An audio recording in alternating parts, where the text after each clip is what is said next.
Hey there, I'm Jess, and I am so excited to introduce you to another incredible designer featured in our Bag Makers Club. Today we're chatting with Missy of the Little Green Bean, and we can't wait for you to hear her story and see this month's pattern.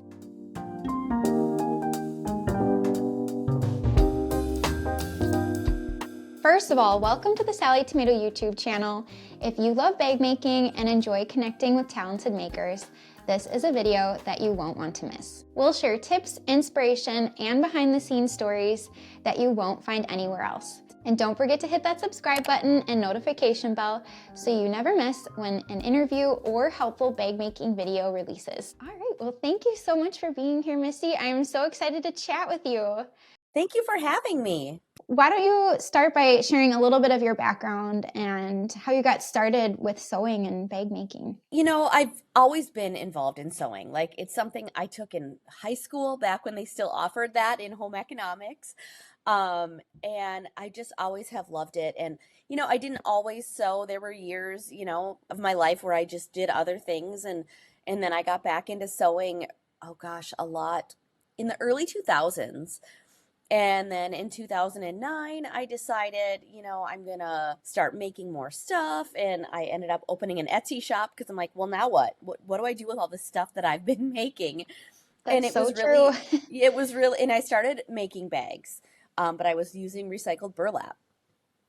And I never intended for it to become my job. And it's funny that we're recording this today because today's the 9-year anniversary of when I left my corporate job to make this be my job full time. I just put the dates together, but yeah, I just like to be creative and I love to try and do new things. And I get bored if I'm doing the same thing over and over again. So that's why I've dabbled in so many different aspects of sewing. Like it all kind of comes back to sewing. But there's a craft out there I probably haven't, like I've tried almost all of the things because I just love being creative. I kind of got chills because I've said the exact same thing before too. I've always Yeah. come back to sewing, and that's kind of why I started Sallie Tomato too, because I've tried everything from like paper crafts and Yeah. scrapbooking and Oh yeah. beading, jewelry making. I mean, it's all so fun to keep learning, but But there's something about sewing that's just so satisfying. there really is, and I always end up back sewing. And Mhm. and that's where I've really discovered my passion is just in making things with the sewing machine on some level. And sometimes it might involve some hand sewing, sometimes it might all be machine work. I mean, for me, it's mostly machine work. I'm not one to hand stitch on binding on quilts. I prefer to do most of that by machine, but when I say hand sewing, I mean like embroidery. Like I love adding elements of that in. But yeah, and I really just love developing new patterns and creating new things. Like I'm not usually one to buy a pattern and make it simply because I love the challenge of making it my own and like trying to figure out how to do it. You said that you left your corporate job 9 years ago. I'd love to hear kind of Yeah. how that all came to be and what got you started with Little Green Bean. I mean, what got me started was making the burlap tote bags. I was recovering from a knee surgery and I'm not a good patient. I get bored. I like to be busy and have stuff to do. And I'm not one who can just sit and watch TV. Like, I just need to be doing something while the TV's on. And the TV's always more of like the background. But what am I working on? What am I doing?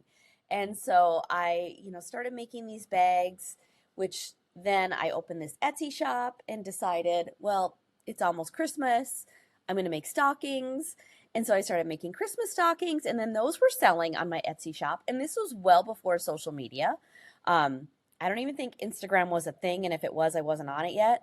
So I started making the stockings, and then I had a customer ask, could you make me a tree skirt that matches my stocking? And I thought, well, I could try. I've never made a tree skirt before, but again, I love to figure things out. I love to learn how to do them. And so I designed a pattern, and then tree skirts became a really big thing for me. And then over the years, like everything just kept evolving, and I kept adding new things to my product line. Right. Funny thing, my boss at the time actually had come back from a trip to New York, and he had said, there were gnomes all over New York City. And this is back, I want to say like 2014. I remember all the gnomes, All the yes. gnomes. But, they went to New York and they were going for like trend research and looking at, okay, if it's in New York now, it's going to be here in a year. That's kind of what they were planning for fashion and different things. But he told me, he goes, there were gnomes everywhere, which he told him they're going to be huge. It took me like 8 months before I actually sat down and made one, but then I started making them. And I believe it was the next year that I was like, oh my gosh, like my business was really taking off. And I didn't know how I was going to stay working full-time in corporate and also work full-time in my business, because that was what it had become. I had hired help. I was working an ungodly number of hours, night and day. Like I would work my business like from 6 p.m. till 11 or 12 every night, get up, go to work. I had 3 kids at home. It was crazy. So I just got to the point where I knew I had to make a decision, and I had never even allowed myself to consider what if this was my job, because my husband was also self-employed, and we have kids, and I was like, I carried the benefits. Like I had the health insurance and the dental and the 401k and all the things that come with having a really good corporate job. And I liked my job. That was the other thing. Like I loved what I did. I loved going to work every day. So it wasn't like I hated my job. It wasn't easy for me to make that decision. But I knew I had to decide one way or another. And my husband was totally on board. He has always been, one of my biggest cheerleaders, and like, you know what, I think you could do it. I think you should at least try. And so I sat down one day, the kids went off to school, and I sat down with this pile of papers and a notebook, and I made a list, and I crunched all the numbers, and I made a list of all the people that I really needed to like talk to, like an accountant and a financial advisor, and like, what do we do about health insurance? And, figuring out all the things, like, is there a way that we could really make this work? And I went through the list, and I talked to all the people that I needed to talk to. And the last person on that list was our financial advisor. And he gave me the thumbs up. He's like, I think you should do it. I think he's like, looking at everything, you have it all in place. He's like, I think you could sustain this. I think you could have a go. So I did. And I've never looked back. And it's been 9 years. So yeah, it's just crazy how it all worked out. Oh, that's amazing. So many people don't take that leap, and it's such a great approach to, make sure you have all your ducks in a row, and, and because those hours are just not feasible, especially when you have a family. Wow. Yeah, it was really hard. And it was, the holiday season was so tough because it was my busiest season in my business, but also busiest season in life and work and like everything. It was just crazy. And I knew this was in like September that I started really allowing myself to think about it and asking the questions. I knew I couldn't go through another holiday season the way I had in the past. Even with people helping me and even like having a good plan and a strategy, it was just still so much to keep up with everything. So yeah, I just decided I'm going to go for it. And the scariest part for me was what if it doesn't work? What if this fails miserably and then I can't get the job back that I really like? That was my other thing, is I didn't want to leave a job I loved to take a chance, because then I would never get that job back again. You know what I mean? Like it was such a mind game, but in the end, it was totally the right decision. I've never regretted it, not once, even when things get hard, even when things are tough, because as you know, running a small business, it's not always, perfect. Things happen. But I still wouldn't want anything else. Well, and having your husband to support too is just, Yeah, it's amazing to have that kind of support, for sure. it is. Yeah, it makes a huge difference. So I would love to hear, when you begin a new pattern that you're designing, where do you like to draw your inspiration from? Generally I just like have an idea, like, oh, I want a new crossbody bag, but I want it to have these features. Or I'll even be shopping for something new and I can't find what's in my head. Like you have your mind set on something and I can't find it. And so then I sit down with a notebook, very rough sketches for me. Like I'm not an artist as far as drawing goes, but very rough sketches to just give me an idea. And then I have this problem where every time I sit down to make something new, I start with my pretty fabric, because in my mind I think, well, what if it turns out? And then I will have to make it again with the pretty fabric. So I'm just going to try because I think it'll work. And every single time I ruin the pretty fabric because there are Oh problems. It never no. turns out the first time. Like, I know well enough to know, like, anytime I'm developing a new pattern, it's usually 3 to 5 prototypes is what it takes me to get it exactly how I want it to be before I'm happy with the result and want to sit down and write the pattern.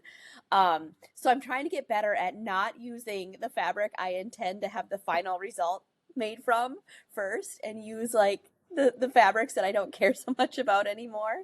But sometimes it's really hard. I just want to dive in. I'm like, no, it'll work. It'll be fine. Mhm. I know. I can relate to that too. I'm like, I'm stubborn enough to try to make it work. I'm like, Yes. okay, I'm gonna make this work and just tweak and tweak. And then with enough seam ripping, it's like, okay, I'm just gonna finish it. It's not gonna be Hmm. done like how I wanted it to, but Yeah. I can't not finish it with this pretty Right. fabric. So Yes, exactly. I'd love to talk about the pattern for this month's Bag Makers Club, the Crafty Pocket Tote Bag. So cute. What inspired this design? Was it function again, or what are some of your favorite features? Yeah, it was totally function because, when I go on a girls' weekend or a retreat of some sort, like I want to have a place for all the things. Like I'm big on organization and having a spot to put everything. Like one big bag with no pockets where you just shove it all in is a nightmare to me. Like it just makes me cringe because I want everything to have its own pocket and place and organization. And so that's something that I always think about when I'm making pretty much any sort of handbag or tote or anything. Is Mhm. like, what do we need the pockets? What do we want them to hold? What's going to go in them?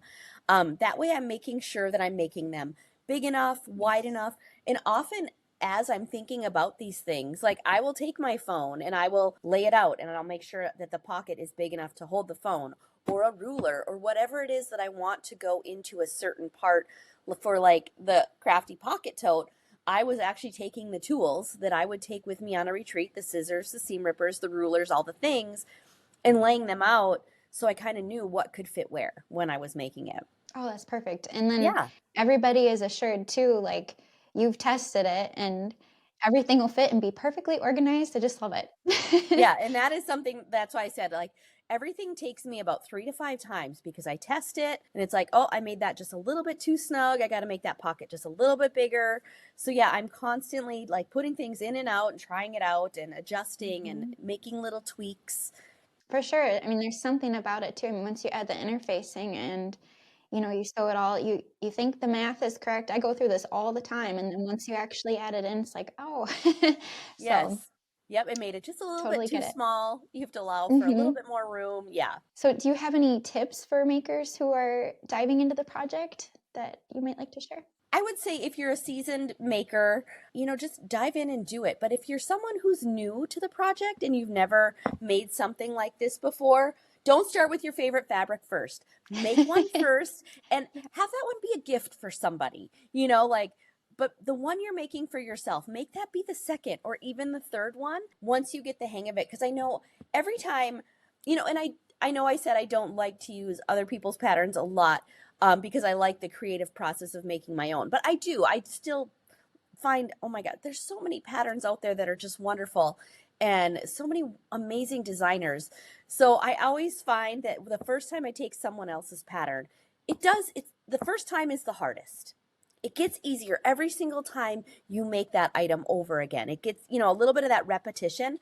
So don't get hung up on things like if it doesn't go right the first time, read through the pattern. I know it sounds silly, and sometimes I found myself like, well, why would I read through the whole pattern first?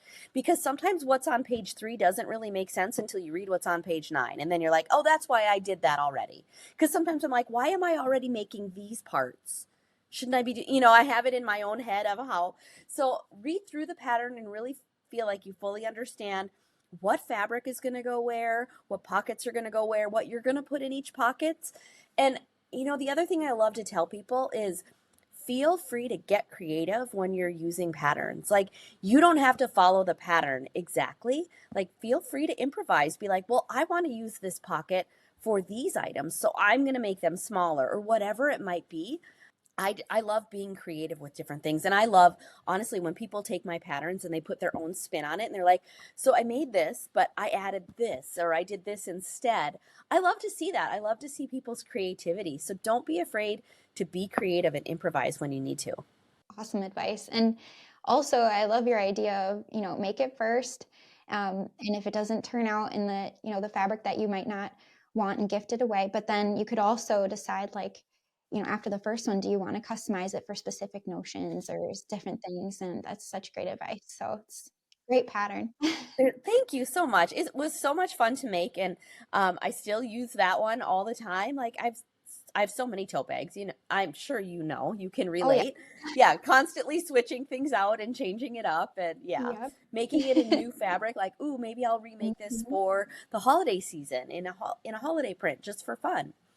Oh, So for yeah, sure. yeah, I need options. we do need options. Cool. Well, I can't wait to see everybody's versions. Oh, I know. Me too. I love that. I really do. I love to see the creativity that comes from people's own ideas. I just think it's such a fun way to do things. Do you have any favorite notions in particular? Any just general sewing hacks or other tricks that you swear by and you'd love to share? I love a good scissors. Like you got to have my favorite, like I have my favorite fabric scissors, and they're just a brand off of Amazon that I got, but they work so good and they're always like my favorite ones to grab.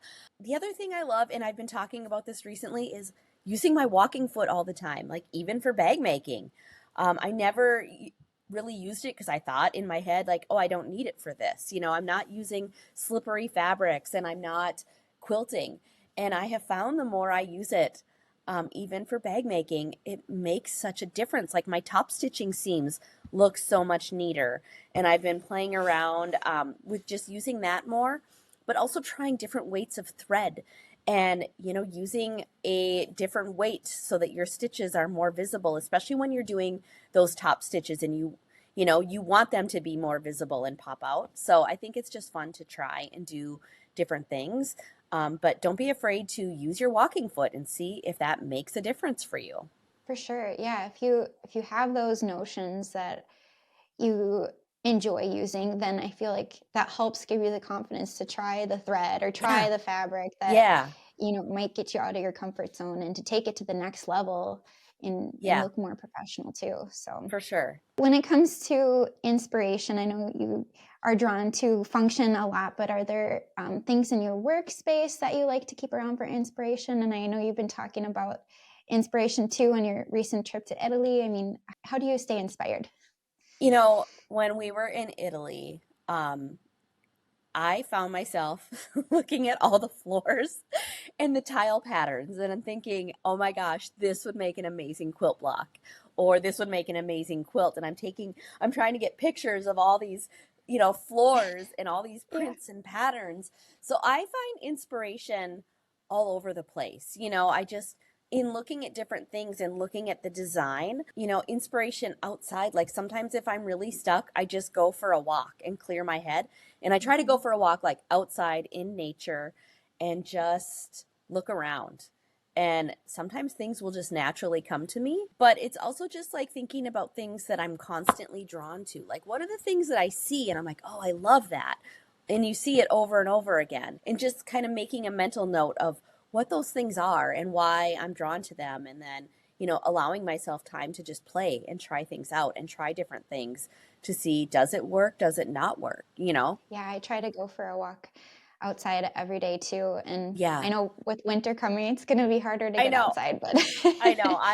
I'm a baby when it comes to the cold, and since you and I are both in the same. Midwest, we Yeah. we know, like, I have yeah. enjoyed these walks during the fall though, and it's interesting to like pay attention, like what thoughts like drift in, and then it's like, I wonder why, that came to me now. But yeah, taking note of it, I think is really good. Like maybe journaling after walking is a good tip too for Yeah, inspiration. that is a really good idea because so much does come to me when I'm walking, and I don't know what it is about the fall specifically, but when it is sunny out and warm, and then you smell the leaves, and somebody's having a bonfire Mhm. off in the distance, it's like all of this, like, just I don't know, like it's Yeah. very inspiring, and sometimes nothing comes from it, but sometimes it's like hours later, I'm like, oh, what about this?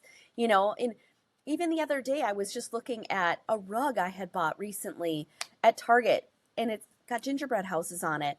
And I was looking at the design of the scallop. I'm like, oh, that's like a clamshell shape. Like, I could do that with my English paper piecing pieces. Like, just the most random things just pop into my head because I see things differently the more I look at it. It's like all of a sudden I'll see something that I didn't see the last time I looked at it. That sounds like a really cute rug. I know I can't wait to it see is. what It's a you do gingerbread rug I found at Target. And yeah, it's got these little scallops, but I'm like, those look like the clamshells. See, that's us as like quilters and sewists. We're always looking at those patterns and Yep. Always looking at shapes and fun. patterns, but I will say the floors everywhere in Italy, like inside the Vatican and inside these museums, and looking at all the sculpture. How did they make that 2000 years ago when they didn't have the tools that we have right now?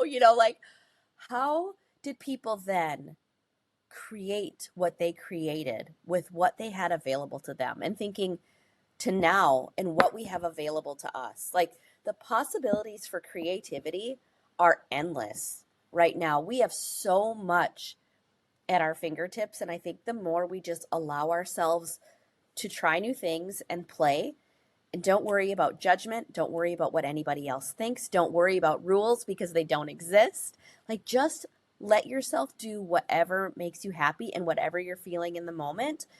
And I think like what we can create with that is just a beautiful thing. Oh, that's amazing. And it really gives you like a respect for artists too, to Oh, see all those yes. amazing sculptures and the architecture and Oh, it yeah, was truly incredible. inspiring for sure. Yeah, that's what I was telling you before we started recording. Like, every day I said the word wow so many times because I was truly in awe of everything, especially when you let yourself realize how long ago those things were created.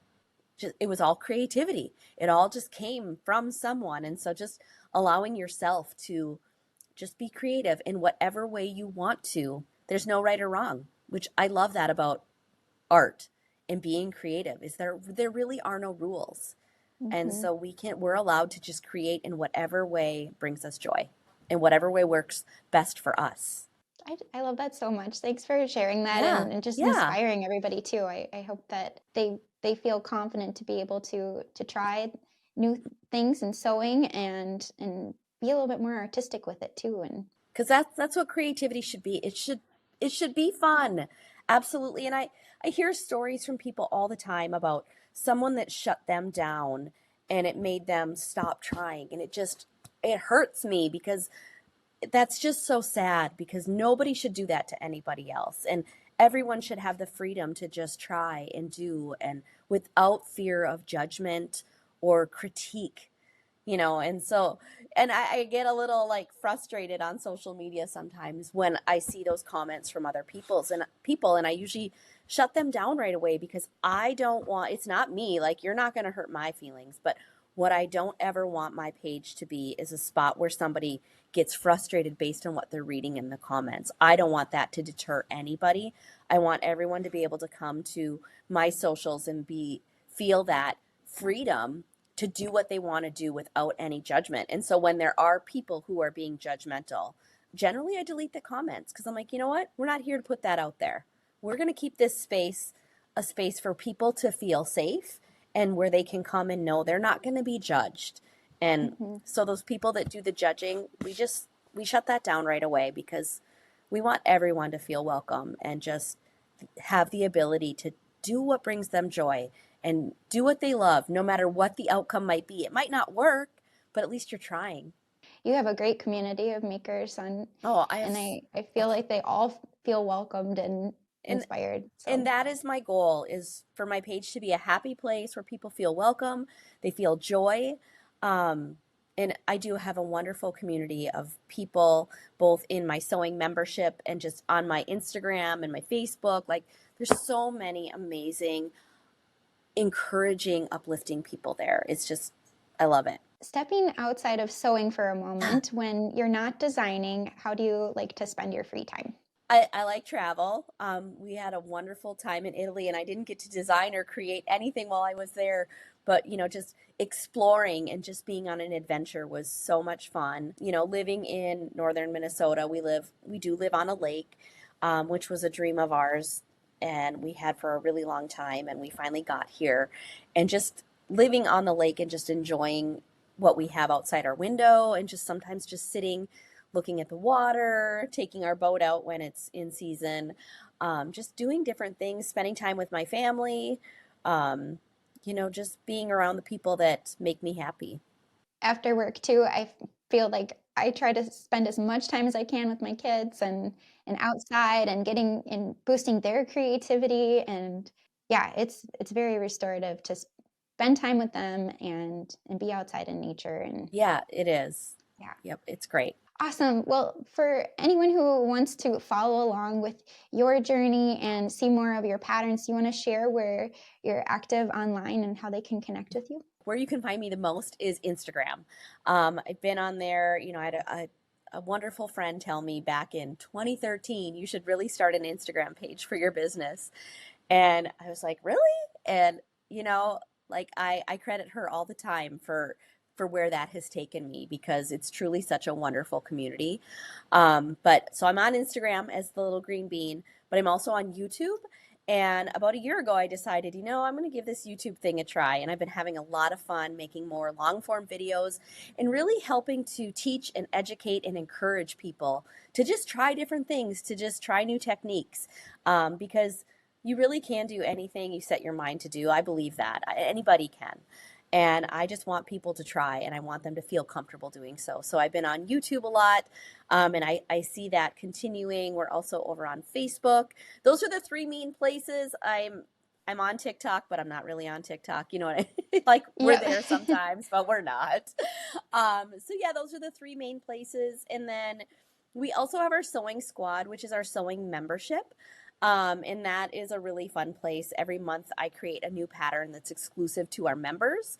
And then they get access to the pattern, and then a live class where I do a full demo showing them how to make it. Plus we have, my gosh, over 30 patterns and classes inside the membership that they have access to as well. And we do lives every month, and it's just a really wonderful community of makers from all skill levels. We have some people that have been sewing for 30, 40 years, and we have other people that are new and they're just learning. And everyone, helps everyone on the community page, and they give each other advice and they answer each other's questions. And it's all done with kindness and encouragement, which I love so much. You have so many fun things happening. So I hope everybody goes and follows and joins the sewing squad and That would be great. set some amazing goals for next year too. Yeah. And thank you so much for being part of the Bag Makers Club and taking the time to chat with me, Missy. Thanks for having me. This was wonderful. I want to give a huge shout out to Missy for sharing her story, tips, and creativity with us today. It was such a pleasure to chat with her and learn more about her journey and her featured pattern. We hope you feel inspired to make Missy's crafty pocket tote bag and share your version with us. Don't forget to tag your photos with #BagMakersClub and #SallieTomato. We love seeing your version of the patterns that we share. And if you enjoyed this video, we would love for you to give it a thumbs up and hit the subscribe button so you never miss out on a future video. Thank you so much for watching, and I hope you have a creative day.